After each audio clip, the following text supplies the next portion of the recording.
You want me to show you how good our microphone setup is now? You like that ASMR?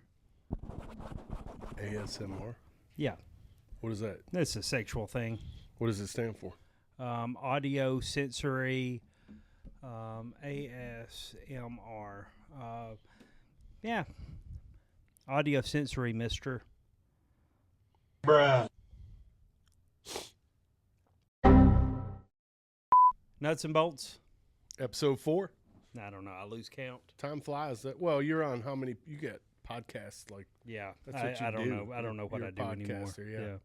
I got a million irons in the fire, and I just keep shoving them in, apparently. Yeah. Yeah, but that's where we're at. Yeah. So we just got back from Milwaukee, went to the Global Dealer Forum. Had a blast. And, what was you not, being new to this role that you're in and exposure to behind the curtain stuff, what was your take on that, and what surprised you? Well, I thought it was really cool. They say global, and you don't really think about it till you get there, but it was global. There was Harley dealers from China, Japan, all over the place, man. You had to put it's like the UN United Nations forum where you have to put the FM things in your ear to listen in your language. It is really cool, and then everything that they talked about, the new CEO's first day, was really cool to see. Yeah, and I thought, for me, having been around a while, Bill and Karen kind of kicking that off, and that their message was great, and talking about 122 years, going on 123 years with the brand, and it was, for me, it was, I love the message, I love the vibe from the motor company. We've been through a challenging couple years, and I'm really excited about the future, man, and the message from the new CEO, Artie Stars. Looking forward to meeting him. I'm going to go next week to a CEO roundtable, and have an opportunity to chat with him. But I thought his message to the dealer network was authentic and genuine. And look, man, he being new to the brand and new to motorcycling, he's already taken the riding academy. He's already bought a bike. Mm-hmm. He's getting out and introducing himself to dealers. Bought him a Heritage. That's right. And what I thought was cool, which touched me, because as you know, like, my family's always here at the store. Mm-hmm. It's a family business. He and his family went to the dealer in Texas. When he bought his first bike? Yeah, Maverick Harley, right? Yeah. Friends of ours. And bought his bike there. And I thought that was really cool. And he talked about the experience, and they were there for several hours. And maybe we should have talked to him about our Fly Stay Ride program. We will. Yeah. We'll have to tell him. You should have flew in. And he's moving to Milwaukee too, which I think is cool. Which is huge because the last one didn't. Well, I can say what I want. Yeah, you usually do. Yeah, we can just edit it out if it's not good. Nope, we're good. The other one didn't move to Milwaukee, but this one did. But it's good. I really appreciated the message, and every dealer that I spoke with had a similar mindset to that. So, yeah, that was a great trip, man. Got to see some of the new product coming out, exciting stuff, and great time to be a Harley dealer, man. It really is. It is a great time. I was so fired up from hearing him speak, with some of the ways that he's wanting to kind of do things, that I went and bought more stock in Harley. Yeah, you did. Yeah, it's going to be good overall for everything. Good for you, man. It's going to be good for the motor company. That's good. You got that TikTok money. You got to buy stocks, man. You got to invest. You got to invest. Hey, as long as I invest, I hide it from Uncle Sam. Yeah, one thing that he said that really stuck with me. He said, "My business card says CEO, but I'm also the chief enthusiast officer and the chief economics officer." And he said, without enthusiasm, it's really difficult to get the economic benefit. And without that economic benefit in the dealership, you don't get that enthusiasm. So those two things are linked together, which, we talk about coming into the store all the time, and it runs on energy and emotion here. And there's some days when you got to manufacture that. Mm-hmm. So the fact that he said that in his opening statement really spoke to me, and was really encouraging as a dealer to have that alignment with the leadership of the manufacturer. So I'm really encouraged, man. I'm stoked, and couldn't come soon enough. So I agree. I'm fired up about it and really looking forward to it. Saying that, October, we talked about it last time. It's our busiest month. Got Daytona next week, and then we roll right into Bike Fest. And, the Bike Fest itinerary just keeps getting bigger and bigger, and we're going to put on a hell of a show here and a great opportunity for folks and to be able to showcase the dealership and get people here at the store. So I'm really looking forward to that. Yeah, Emerald Coast Harley-Davidson is going to be the place to be for Bike Fest, period. Yeah, come check us out. Yeah. We're going to be here. So Fly Stay Ride continues to grow. We're getting more and more traction with that program. Brent and his team, watching back on that last podcast, him standing there. Welcome back, Gus. Let's talk about the Fly Stay Ride. Somebody say Fly Stay Ride? What in the hell? He looked just like the mannequin. Well, I told him jokingly, I'm like, well, if your sales endeavor doesn't work out, you can just be a mannequin. Just stand there. That probably knowing Brent, that probably made him nervous as hell. Yeah, he probably laying in bed at night. What did he mean by that? What was that supposed to mean? What does that mean? Yeah, he's very literal. he's very literal. Yeah. Well, Brent's a great person. That's Love fun. him We to have death. fun with that. So Yeah.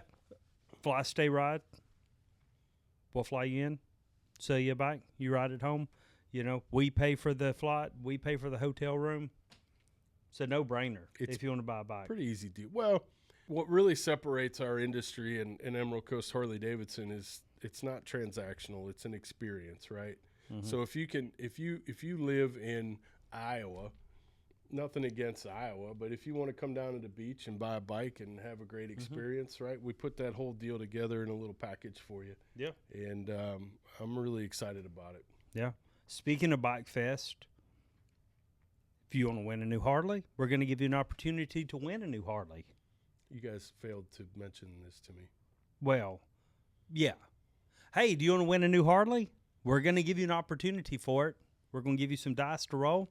And if you can spell out Harley with the 5 dice, is it 5? Harley. That's 6. 6. Yeah, so you're going to have 6 dice if you can spell out Harley with the dice. Alabama math right there. Yeah, 4-sided dice. Win a Harley. I don't know what day that's going to be going on. Who's paying for that? You. Yeah, I didn't tell you. I didn't run that by you yet, but Yeah. you're welcome. I'm a man of the people. So how do people? Tell me about this. What you got going? People, Yeah, we're gonna have a craps table set up. craps table. Yeah, roll the dice on the craps table. If it spells out Harley, you win a bike. Just like that. Just like that. That easy. That Okay. simple. But you got to be in store, and you got to be listening for when we're going to announce what day it's going to be, because it's only going to be one day that we're going to do it, I think. Or we I might don't do know. 2 You guys days. failed to I don't know. run any of this shit by me. So Stay tuned. yeah. And we've got the Shovelhead Ride that Sunday. That also is My birthday. your birthday. We're doing gonna it have in a birthday celebration. celebration for Justin. I'm glad he's finally catching on on. 26 October. I am tracking that one. 26 October, Shovelhead Ride. So, Shovelhead only ride. Shovelhead only ride. Don't come with an Evo. We'll do an Evo ride one We day. will do an Evo ride. Don't Yeah. show up with a knucklehead, panhead, Well, shovelhead. Let's back that up. Shovelhead or earlier. So if you have a pan or a knuckle, You think we should? Yeah. Shovelhead earlier. Yeah, Fine. those are like He's the OGs. boss. Like you can't. Yeah. Yeah. I mean, I'm going to be on a That'd be like Shovelhead. telling my dad who you met, the chief, that you can't go to a free buffet that has free beer. No, Dad, you can't go. It's only for the he's coming. Right. Yeah. Yeah. He's got wants to to go. go. Yeah. So if you got a knuckle or a pan, shovel and earlier, Okay. you can ride. But we're still calling it Shovelhead Ride. Yeah. So I guess And- if you have a panhead, come on. Come on. And we'll put the details out, but we'll meet here in the morning for coffee, and then we'll have some breakfast when we get back here. Yeah. So- And we're going to do it early in the morning, so don't worry. It's not going to be too late. It's not going to be too hot. Most shovelhead people are Yeah. early risers. Yeah. Yeah. Well, not me. My my shovel that I ride the most runs better in the morning anyways. The morning or late at night. Oh, carbureted engines. Midday doesn't run so good. I don't No. know why. Yeah. Like when you was pushing, but Yeah. Yeah, we won't. Yeah. Hopefully, we don't have to do that again. yep. And we've got some great promos going on, like on the 2024 models. Any remaining 2024 models are all priced at blowout prices, so you got to check that out as well. Blow out. Blow it out. Oh, we're going to blow it out. So a lot of stuff going on these next couple weeks. So make sure you stay tuned. Check out our socials and our website for all the details. You know what I think we should do? What's that? I think we should bring Mason on. Yeah. Today. You want to introduce him to the masses? Yeah. All right. Mason's wild. Let's go get Mason. All right. But first, a word from our sponsors. And by a word from our sponsors, it's still going to be me talking. But we'll be right back. Today's episode sponsored by Big Gus Tractor and Equipment. JCB. We're a JCB Ag and Construction dealer. Skag. Hustler. Coyote Tractors. Mahindra Tractors. Steel handheld equipment. Echo. Handheld equipment. Yeah, all the implements. When you go out there, man, like we've got implements for everything. That's attachments. Attachments to your tractor, to your excavator, to your skid steer. Yep. Get one of them mulching heads like we brought over to your house. That thing will eat. Mowed the whole neighborhood down. I got to edit that video. That's been damn near a year, hasn't it? You do need to put that video up. Yeah, there's a lot of stuff. Check us out at BigGusTractor.com. Big Gus Tractor and Equipment. And who's our other sponsor today? Emerald Coast Classics. Trey. Yeah, Trey Bass Night. Last night?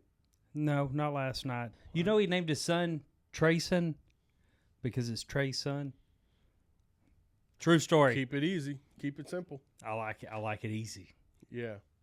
What do they do over there? Emerald Coast Classics, man, they do everything. They got an in-house paint guy now. He does full on restorations, repairs, anything you can imagine. Yeah, they did a lot of work to the General, right? Yeah, we did about a 90% restoration on the General. And they built your drag truck too, right? Built the drag truck, man. I'm telling you, there ain't nothing Trey can't do. Great guy, retired Army Ranger. Yeah, he is a great good dude. person. He rides too. Yeah. Went with me to go pick up the cream soda. Creamsicle? Cream soda. S10. Creamsicle. It's cream soda. I think creamsicle. It's cream soda. Yeah. Anyways. Good stuff. We appreciate sponsorship, guys. Thank you. Back to the podcast. You like Lady Gaga? That's his I favorite. like Lady Gaga. Really? Yeah. I wouldn't have guessed that. Hey everybody. Meet Mason. First name Claire.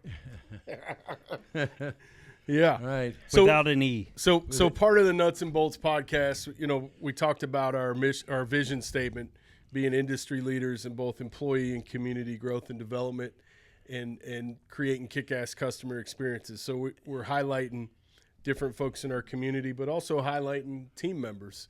And Justin's like, we got to get Mason on.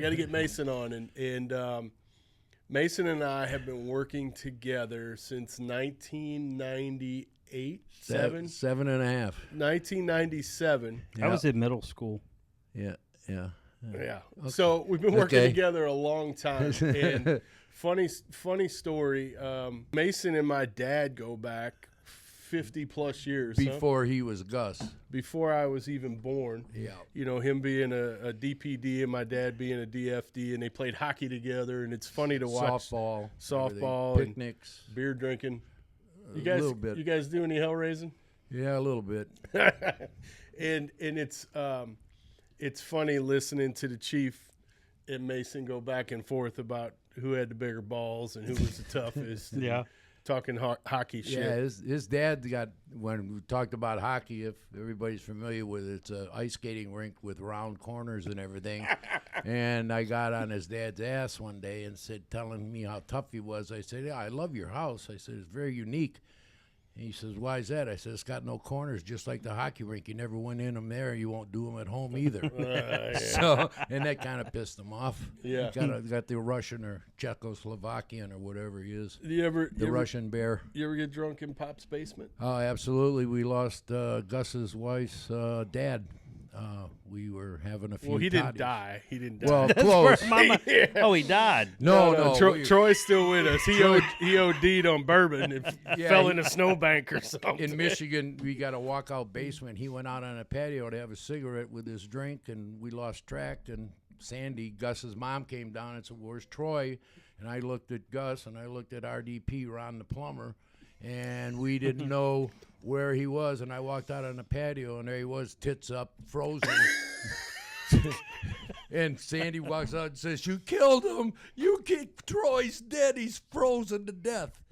Well, we put a little more bourbon in him, and he come around. He's good to go. Came he back was to good life. to go. Yeah. Yeah, that's true story. He was drinking Michner's, wasn't Yeah, it? whatever- Michner's or yeah, whatever it whatever was, that some stuff kind of was. bourbon. Yeah. That's good. Mason, so you worked for the Detroit Police Department. Yeah, and 25 years. Right, and you was also a hockey player. Tell us a little bit about your hockey career, and then we'll get into the police department. Oh boy, my hockey career started when I was 1958 is when we won our first national championship as Pkwy's, and we got our pictures taken in the old Olympia because that was the first time any Michigan team had won the nationals. And out of 7-8 years in kids hockey, we won 6 national championships, and a couple of the guys went to the Red Wings, and there was a scout out there for the Blackhawks, and the Blackhawks were owned by the same family, the Norris family. Bruce Norris's daughter married Blackjack. I can't remember his last name. Anyways, he was in Blackjack. You remember old Blackjack? Yeah. yeah, he was. I can't think of the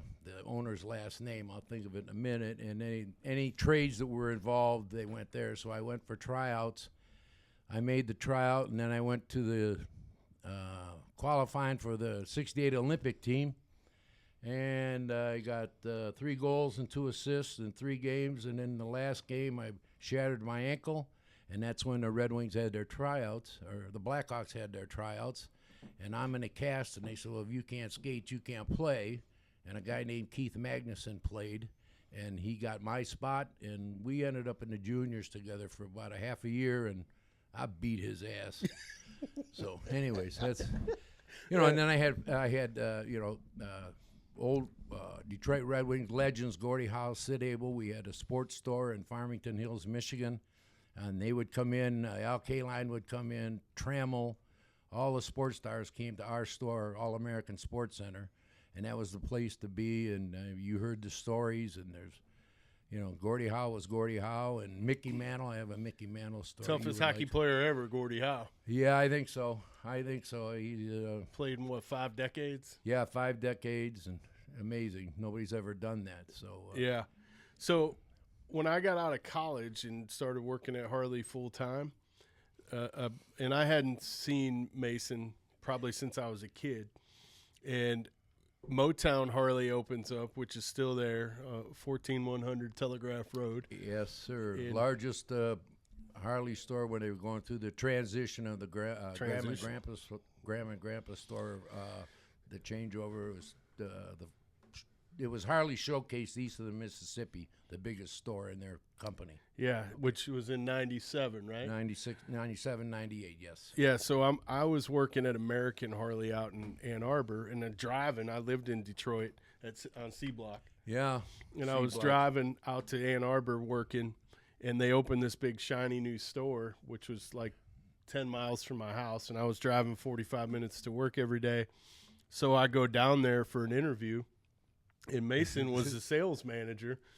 And I walk in and meet with him, and he's like, Danny Gussoff, Louis' boy. All right, come to work. So he was my first boss, if you will, my first manager in the Harley business way back when. And yeah, February. And we just been working together ever since. And when I moved to South Florida, he would come down and work the rallies. We'd go to work the rally in Daytona, right? And Bike Week, Biketoberfest. They'd fly me in, sell motorcycles, stay at his place an extra week, and sell bikes at his store in Fort Lauderdale. Yeah. Did you ever imagine when you hired him that you would be working for him one day? Well, there's a story about it. If we got enough time, that in the interview, I was sitting there, and we had this big. I think the grounds were the buildings were like 35,000 square feet. This was Harley's showcase. He comes in, and he's in his playing weight for playing ball in Michigan and everything else, and it's football, not badminton or anything like that. And he comes in, and I'm behind the desk, and he comes in, and the girl receptionist comes in and says, Dan Gussoff's here, and I think, Dan Guss, oh, geez, yeah. So he comes in and said, Dad told me to come and see you. I want to do a job. I want to work. And he said, I want to learn about Harleys. And I said, well, weren't you working at America? And he says, yeah, I was washing bikes and putting on spare tires and taking out garbage. And I said, well, okay. I said, and I asked him one question, and I normally will ask somebody a question. I said, Mom works at Ford Motor Company. Dad works for the fire department. How you going to pay Mom and Dad back for your education and your degrees and stuff in college? And he thought a second. He said, well, he said, you're going to teach me everything you know. You're going to take me to Harley University up in Milwaukee, which we did. There's a picture in my office from him and I at Pro Cell class. Pro Cell class, yeah. It says 98. You saw Really? the picture in my office? Yeah, and he says, then my mom and dad, and I'm going to own my own stores someday. And I've been tagging along ever since for about 30 years. I can't get rid of him. Yeah, I feel like he's my son. Yeah, his business card says spiritual moderator. Advisor. Spiritual advisor. Yeah, I'm sorry. Spiritual advisor. Yeah, Yeah, so it's been it was kind of cool to finish it, and I had my glasses on like this, and I had a clipboard in my hand, and I got up, and he stands up with his bare paw, sticks it out at me, and I looked at him, and he looks at me and looks at his hand, he looks at me, and I says, you're Louis and Sandy's son, right? He said, yes, I am. He said, be here at 9 o'clock tomorrow morning, and 30 years later, here we are. Yep. That's awesome. That's how that went. That's But in between, there's a lot of fun stops. And, you know, when I went back to Michigan to run that store, he was the first call I made, and he showed up, and we built a team and grew that business. And then when we had the opportunity to come here and buy this deal in 2014 with Greg, yeah. he came right along. So, you know, I take that seriously. We've got several folks that have been here a long time and have followed me around to different stops, and you know, you shoulder some responsibility for those folks when they entrust in you to be able to feed their families and do stuff. So we've had a great career, and you know, you got people that you can always count on and trust, and he's always been that person for me. Somebody asked me the other day, they said, after me and you was talking out there in the showroom, you walked off, and they said, what does Mason do? And I said, nah, he's a spiritual advisor. And they said, but what does he do? I said, whatever Mason does. Yeah. Mason's doing whatever Mason needs to do. Yeah. You know, you can pretty much bank on that. Mason doing something. Yeah. Well, you know, at this stage, you know, you got to have good eyes and ears. And, you know, the one thing about Claire is he knows what things are supposed to look like. Mm-hmm. And he'll let you know if it ain't passing the sniff test. Yeah, and you know, I think it would be interesting and I've never really asked you this, like, to get your perspective on how much our business has changed over 30 years and what that looks like, and you know, what do you think the biggest thing that has changed and the one thing that stayed constant in being in the Harley business 30 plus years? Okay. And as a kid, too, you know, I always wanted one. And I'll get real quick with this. I'm riding a little 250 BSA one longer than a 305 Scrambler, and I work for Don Henderson, a friend of my dad's. He had a shop about the size of Jimmy John's with 3 Harleys in it. And I'm sweeping the floors, everything. I go through school and everything. I graduate, and I went in on the Saturday after graduation on Friday night, and I walked into his store, and like your Sprint right there is a 65 Harley black Ironhead. And I went, hum, ha, ha, ha, ha. He said, Mr. Henderson says, what's the matter? I said, one of these days, I'm going to get one of those, and I'm going to keep working until I can get one. I finished up, and I said, I'll see you Monday, because I was on summer vacation. And he says, oh, by the way, he says, your dad and I were talking, and he opens the door and throws me the keys to the Harley. Said, that's yours. And I got goosebumps right now. 17-year-old kid, 17 and a half years old, in Detroit with a Harley. They tried to steal it twice. I had to put it in the garage of my mentor on the police department. I put it in his garage, and he was a policeman because they were trying to steal my motorcycle. That's how I started. But I always say you can't have this much fun at Walmart in the last 10 years. And I said, you walk around, you don't see any Walmart T-shirts, or do you? Do you see any Papa Joe's T-shirts? Or no, you see Harley shirts everywhere. So ain't it the third most recognizable brand logo in the world? I don't know what the number is. It's in the top 10. Yeah. Because you include Europe. My good friend and Gus's good friend, the Scalp Hunter, he was a Vietnam vet, and he was in Stuttgart, Germany, and he would come back and recognize and work on the bikes that nobody else could work on.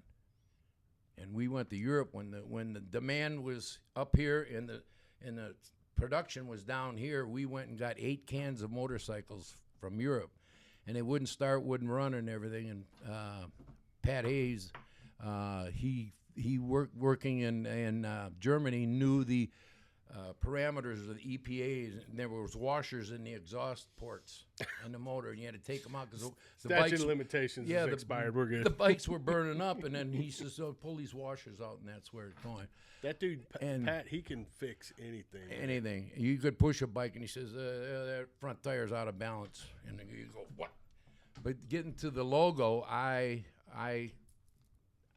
the product has changed. There's been failures. I mean, there's been the changes in the frame and everything else. In the technology, you still when you see a company that patents the 45-degree angle sound of a motor, that's pretty impressive. You can have a 58 and you can have a 42, but you can't have a 45-degree motor because that sound is that sound. The sound is still with us. Some of the changes, yeah, they were looking in the future, but I think the future passed them by, and they were about 5-8 years behind it. Now, in today's market, and the way the world is, and hopefully, it'll turn for the better for all of us eventually, that I think they've reached the plateau where how much farther can they go, other than it may be styling or something, but the new power plant, the frames are low. The ladies, I took a demographic in Michigan, and I think we were at one of the other stores we were running. The females through Harley, and it took them about 2 weeks for me to get the answer, and it was the percentage of ladies riding Harleys, and it was down about, I would say maybe 2% of the whole, let's say 500,000 members or buyers. Yeah. Now it's probably 10 or 11% because they used to kid us about riding a Softail because it was a girl's bike. Well, it's lower to the ground. Yeah, where they could reach, right? Since 2009, that bike is lowered 2.5 inches, and I said, no, guy I know in Michigan, he's riding one now. He's riding a Street Glide, and I said, now you're riding a ladies' bike. He said, no, I'm not. I said, and then one of the girls from the Hog chapter, I forget who it was, pulled up on her Street Glide, and I went, you got the same bike, right. Yeah. But I mean, you guys, I mean, not you guys, but the generations I've seen that I don't see as much hands-on technology. It's all AI in the books and everything else. Start from the ground up. Yeah, you have to go to your phone and look up what carburetor size or whatever it is going on. Yeah, no carburetor. And I know he's knowing because he comes back on these dealer meetings, and I mean, he's talking like a spaceman to me. I'm going, what? What the hell's going on here? I've never been accused of being a spaceman. Well, that's you're funny, from Claire. another planet when you come back because everything's in your head and you're going. Well, I think you being around as long as you have, it's probably been pretty consistent, like people's passion for our brand, and we still see that every day in the store. Absolutely. And I tell them all the time, you don't see a Walmart T-shirt. Yeah, and I think that's at our core. That's what makes this thing go is people's passion for the brand, emotion, man, and being able to have that experience in the store and be have the opportunity to share that with people. That hasn't changed the whole time. Mason, what is your favorite motorcycle that Harley ever built? My favorite was I had a 36 knuckle on a 37 frame, and it was a drag bike. And I saw it. I was working with my uncle in the cement business, and I went up to the rental store to get some equipment, and I saw this thing, Big and Gus it had no tractor gas tank, and it looked like a V-Rod, and this is a 36 knucklehead Harley-Davidson, forest green, drag bars, big tire in the back, and I found out I bought it for $500, and I took it for 2 rides. One I went straight, then the other one I started at like here on a 2-lane highway as the east and west, and the traffic light turned green, and I launched, and I ended up over there in the Shell station between the pumps. It was a drag bike. It had Buick car pistons in it. But, I mean... Oh, really? Yeah, that's how far they bored the knucklehead out. Good. Yeah, I mean, it was a rocket ship straight ahead.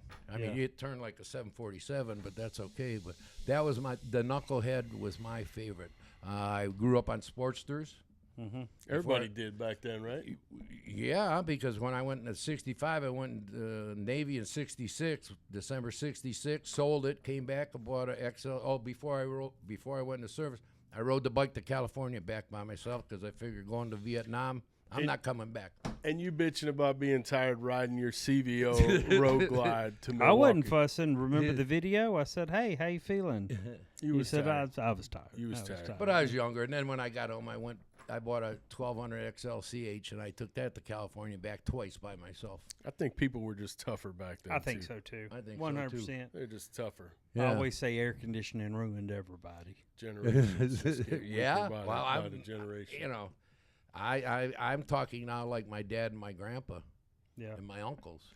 How old are you, Mason? I'm 77 and 11 months And you still ride every day. 2 wheels? Every day.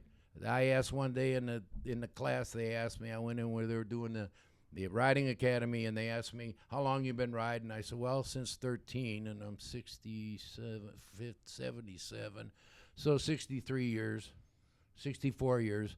And they said, well, wow, that's a long time. I said, yeah, about 10,000 miles a year. And I said, do the math. 10,000 miles times 63, 630,000. But I know I'm over that. Yeah. But that's riding. Well, That's wild. You rode the Missing Parts ride with us. Yes. did, yeah. Yeah. Oh yeah, we did a Wounded Warrior back in Michigan. We had a fantastic crowd. My friend owned the bowling alley across the street from that store. Little Jimmy. Yeah, and we're not allowed to say that name. We don't say that name anymore. Anyways, Who, so little Jimmy? No, Little Jimmy. No, the name of the Harley store. If he says it, I will. But anyways, we had a fantastic crowd. We had people, and then the hog chapter come out and said, you can't do that route and everything else, and we got everything all covered up, and it was just amazing. And the thing was that we had a gentleman that worked with us at that store that worked out at MIS. Well, I do security and bodyguard and, celebrity, protection and all that. So I said, for $25 more when you go on the Missing Parts ride, I got a special for you. So I had about 80 people buy this. We got there, and we went to the last stop at the store in out there in Irish Hills in Michigan. And I said, everybody with a ticket, follow me. And we followed me, and we got 5 laps around MIS. And everybody bitched at me because they didn't buy a ticket. I says, I had a great surprise for you. Don't you trust us? Right. I mean, come on, let's go. Yeah. We could host a whole nother episode of just Mason and I telling stories, and there's some good ones. Yeah, we have one. Some good ones. I seen the bike that came in, the yellow and black, the Springer, sitting out in the showroom. Yep. and Gus had one of them when we started riding together every day. And there's a street called Southfield Freeway, and it goes about 9 miles straight, but you go under the streets. And that was Henry Ford had things in building that, so his people who lived in the suburbs, Dearborn Heights, Taylor, or whatever, Allen Park, always could get to the Ford plant real easy, right? Well, we got from the start to the finish real easy. We set a couple land speed records up and down like a roller coaster. And, Shit that really makes you, shit that scares you as a parent. You're like, Right. God damn, I hope my kids don't. Oh have my like God. but, yeah. I'll end with this. I Yeah. used to live with some firemen, Oh, and my dad, my brother, firemen, and I lived with a couple guys in the city, and we had a house on a street called Chatham, and we called it C Block, and it was in a neighborhood in the city, and the garage was turned into like a clubhouse, pool table. and it was just full send it pandemonium. What was your favorite at that house? No, I can't talk about that. I can. About a hot tub? It's not well. yeah. Yeah. So Not for public consumption. well, we get into some bourbons or something. We'll tell that story. Yeah.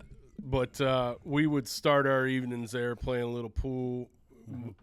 Our neighbor there, Big Bob. Big Bob, yeah. Rest his soul. We'd Yeah. start drinking some rum, and the night would begin.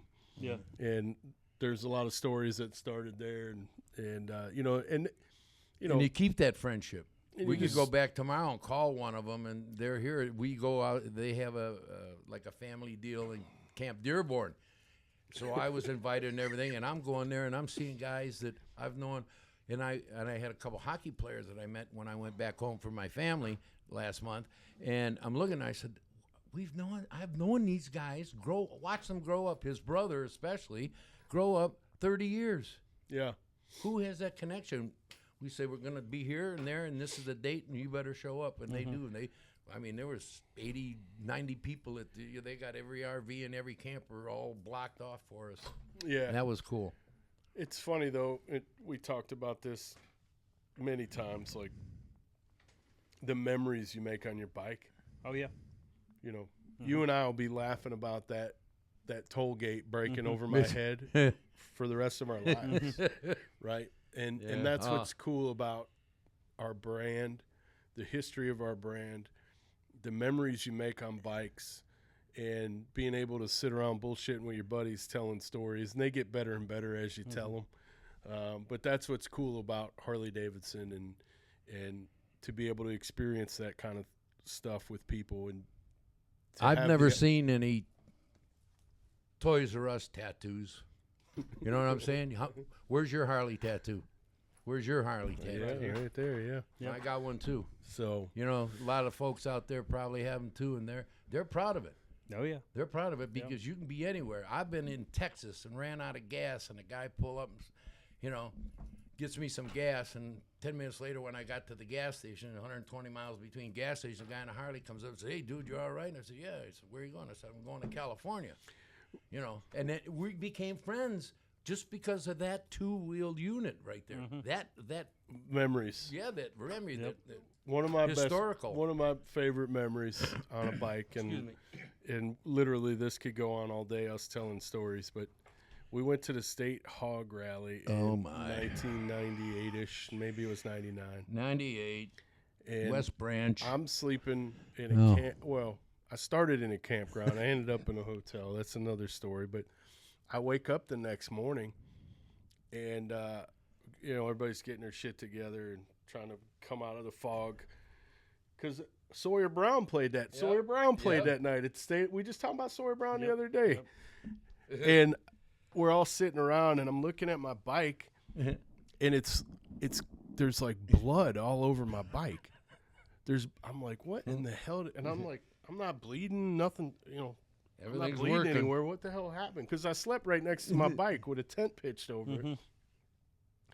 Mason walks up, and he's like, I don't know. And he goes, "Oh, that's not blood. That's blackberry brandy." We were with Sawyer Brown. I don't know if Gus remembered, but I finagled him over there. And that was a hell of a good time, man. So, well, listen, man, we appreciate you joining us, and anytime. Just wanted to kind of highlight your career and what you've done here at the store and the role that you play here. And I appreciate the friendship and the trust and everything that you bring to the table. And my family's going to go through the roof because this guy over there was ignoring me and cutting me off, and Justin got a nasty. It's all for video. Yeah, all for video. All for we video. had to hook into him because everybody was bitching about cutting me off, and even the ladies at our bank are mad at him, and he still won't go in there. And my daughter sent him an email or a text that said, "Quit cutting Mason off. That's my dad," and she's from Detroit, and she would. Carrie will whoop your ass. Blank you up. It's all for entertainment. I know, but we got the hook in him, didn't we? That's good. How come you're not in the videos anymore? Well, he keeps cutting me off, that jerk. Well, I'm mad at him. That's good And I appreciate you guys inviting me. Spur of the moment, Yeah. Well, that's the whole thing. Like, we don't give anybody any notice. Yeah, We just call people in. So yeah, we still don't know what the hell you do around here, but we appreciate it. It's all here. I got 307 babies I check every day.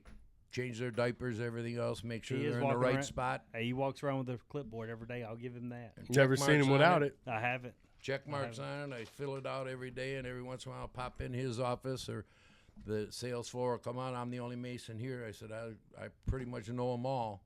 There might be one that escapes me because I haven't seen it in a month, but I'll go touch it. You know, Oh yeah, so yeah. I'll Yeah. find He'll it. come to me about every Yeah. once in a while. I'd be like, "Hey, where's your bike at?" Yeah, Yeah, what where's are you your riding FX? these days? Yeah. Well, what are you on? What are you where's it riding? at? I need Where's to it put my at? finger on it. Yeah, we got to touch it. And the next day it was there, Yeah. so I had to check it off on my hit list. Who didn't show up with their bike? That's out good riding. stuff. Yep. Well, man, All we right. appreciate it, Okay. Mason. Thank Thanks you. a lot. Thank Nuts and you. bolts. We're out. Appreciate it. Thank you. Y'all take it easy. I'll take it any way I can get it.